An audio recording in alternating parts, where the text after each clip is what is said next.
Obesity వల్ల cancer వచ్చే అవకాశం ఉంటుందా? I'm doctor Lokeshwari, radiation oncologist, Medicover cancer institute, Nellore.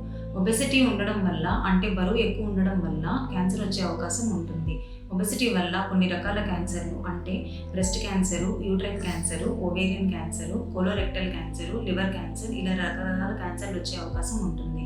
Obesity వల్ల క్యాన్సర్ ఎందుకు వస్తుంది అంటే బాడీలో కంటిన్యూస్గా క్రానిక్ ఇన్ఫ్లమేషన్ ఉండటం వల్ల కొన్నిసార్లు హార్మోనల్ ఇంబ్యాలెన్స్ వస్తుంది. హార్మోనల్ ఇంబ్యాలెన్స్ అంటే ఈ హార్మోన్ డిస్టర్బ్ అవ్వడం వల్ల ఈస్ట్రోజన్ లెవెల్స్ అనేవి పెరుగుతాయి. ఈ ఈస్ట్రోజన్ లెవెల్స్ పెరిగినప్పుడు బ్రెస్ట్ క్యాన్సర్ కానీ, యూట్రైన్ క్యాన్సర్ కానీ ఇలా కొన్ని రకాల హార్మోనల్ రిలేటెడ్ క్యాన్సర్స్ వచ్చే అవకాశం ఉంటుంది. దీంతో పాటు ఒబెసిటీ ఎక్కువ ఉన్నప్పుడు అంటే బరువు అధికంగా ఉన్నప్పుడు పేషెంట్కి ఇన్సులిన్ లెవెల్స్ ఎక్కువ అవడం వల్ల ఇన్సులిన్ రెసిస్టెన్స్ వస్తుంది. ఈ ఇన్సులిన్ రెసిస్టెన్స్ వల్ల క్యాన్సర్ వచ్చే అవకాశం పెరుగుతుంది.